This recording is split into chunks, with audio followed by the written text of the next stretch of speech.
എൻ്റെ പേര് സുജ. ഞങ്ങൾ മാതിരുത്തിയിൽ നിന്ന് വരുന്നു. ഞാൻ 2 സാക്ഷ്യം പറയാനാണ് വന്നിരിക്കുന്നത്. എൻ്റെ ആങ്ങളുടെ ഭാര്യയ്ക്ക് പെട്ടെന്ന് ഒരു പനി വന്നു. അത് മഞ്ഞപ്പിത്തം വന്നു പറഞ്ഞ് കാരിത്താസ് ഹോസ്പിറ്റലിൽ ചെന്നപ്പോൾ ഡോക്ടർ പറഞ്ഞു അത് കരളിൻ്റെ നോക്കിയിട്ട് പറഞ്ഞു കരളിൻ്റെ പ്രവർത്തനം 80% പോയിരിക്കുക, എത്രയും പെട്ടെന്ന് അമൃത ഹോസ്പിറ്റലിൽ കൊണ്ടുവരാൻ പറഞ്ഞു. അവിടെ കരൾ മാറ്റി വയ്ക്കുക എന്നുള്ള മറ്റു ഉള്ളെന്ന് പറഞ്ഞു. അവിടെ ഹോസ്പിറ്റലിൽ ചെന്നപ്പോഴും അവിടെ ഡോക്ടർ പറഞ്ഞു കരൾ മാറ്റി വയ്ക്കണം, അല്ലാണ്ട് വേറെ ഒരു മാർഗ്ഗവും ഇല്ല എന്ന് പറഞ്ഞു. അപ്പോൾ ഞങ്ങൾക്ക് 30 ലക്ഷം രൂപ പെട്ടെന്ന് ഉണ്ടാക്കുവാൻ സാധിക്കുകയില്ലായിരുന്നു. അതിനെ അപേക്ഷിച്ച് ഇവിടെ അച്ഛനെ ഞാൻ വിളിച്ചു പറഞ്ഞപ്പോൾ അച്ഛനോട് പറഞ്ഞു ഇവിടെ കൊണ്ടുവന്ന് സാക്ഷ്യപ്പെടുത്തിയേക്കാമെന്ന് പറയും, ഇതിന് പ്രാർത്ഥിക്കാൻ പറഞ്ഞു. അതനുസരിച്ച് ഞാൻ പ്രാർത്ഥിച്ചു. ചേച്ചി ഒരാഴ്ച അബോധാവസ്ഥയിലായിരുന്നു. ഒരാഴ്ച കഴിഞ്ഞ് ബോധം തിരിച്ചിട്ട് പിന്നെ സൗഖ്യത്തിലേക്ക് വന്ന് ഇപ്പം എൻ്റെ കൂടെ വന്നിരിക്കുന്നത് ചേച്ചിയാണ്. ചേച്ചിക്ക് സൗഖ്യം തന്ന ഈശോയ്ക്ക് 1000 നന്ദി. ഞങ്ങൾക്ക് വേണ്ടി പ്രാർത്ഥിച്ച എല്ലാവർക്കും, ഞങ്ങൾക്ക് സാമ്പത്തികമായി സഹായിച്ച എല്ലാവർക്കും നന്ദി പറയണം.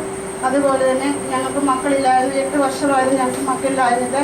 കഴിഞ്ഞ മെയ് മാസത്തിൽ ഞങ്ങളിവിടെ വന്ന് അച്ഛൻ്റെ അടുത്തൊന്ന് പ്രാർത്ഥിച്ചപ്പോൾ അച്ഛൻ പറഞ്ഞു അടുത്ത മെയ് മാസം ആകുമ്പോൾ നിങ്ങൾക്കൊരു കുഞ്ഞുണ്ടാവും. ആ കുഞ്ഞിനെ മാമോദിസയ്ക്ക് എന്നെ വിളിക്കണം. അതനുസരിച്ച് കുഞ്ഞിനെ ഞങ്ങൾക്ക് മാമോദിസ കഴിഞ്ഞ ശനിയാഴ്ച അച്ഛൻ വന്ന് മുക്കാൻ സാധിച്ചതിന് യേശുവിന് 1000 നന്ദി അറിയിക്കുന്നു. നമുക്ക് ദൈവത്തിന് നന്ദി പറയാം. കരൾ മാറ്റി വെക്കണം എന്നൊക്കെ പറഞ്ഞ ഈ സഹോദരിയെ 30 ലക്ഷം രൂപ മുടക്കണം. പാവപ്പെട്ട ഒരു കുടുംബത്തെ സംബന്ധിച്ചിടത്തോളം 30 രൂപ മുടക്കാൻ പലപ്പോഴും ബുദ്ധിമുട്ടുകളുള്ളപ്പോൾ അങ്ങനെയൊക്കെയുള്ളതായ ചില വലിയ പ്രതിസന്ധികൾ വരുമ്പോൾ പലപ്പോഴും നമ്മൾ ആശ്രയിക്കുന്നത് ആരെങ്കിലും സഹായിക്കുമോ എന്നാണ്. എന്നാൽ കർത്താവിൻ്റെ പക്കലേക്ക് 30 ലക്ഷത്തിൻ്റെ അല്ല, 30 കോടിയുടെ അല്ല, എല്ലാ പ്രപഞ്ചത്തിൻ്റെ മുഴുവൻ അധികാരി, നിത്യപുരോഹിതൻ, നിത്യവൈദ്യനായ ഈശോയിൽ അഭയം തേടിയപ്പോൾ അവിടെ ദൈവം സുഖപ്പെടുത്തി.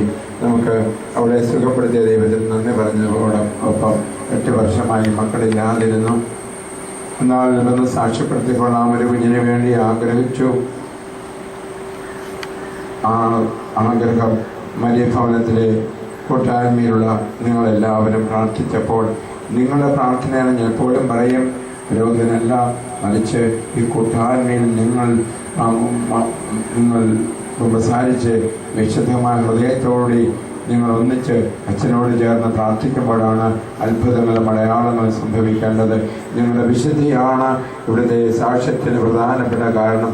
അതിനാൽ ഒരുമയോടെ നിന്നുകൊണ്ട് ഹൃദയത്തിൽ ഞങ്ങൾ ഇനിയും കുമ്പസാരിച്ചുകൊണ്ടെന്ന് വാക്ക് കൊടുത്തുകൊണ്ട് ഇവർക്ക് കുഞ്ഞിനെ നൽകിയ ദൈവത്തിന്, സൗഖ്യപ്പെടുത്തിയ ദൈവത്തിന് നമുക്ക് 2 കാര്യങ്ങൾ ഉയർത്തിപ്പിടിച്ചുകൊണ്ട് നന്ദി പറയാം. Hallelujah, hallelujah, hallelujah, hallelujah, hallelujah, hallelujah, hallelujah, hallelujah.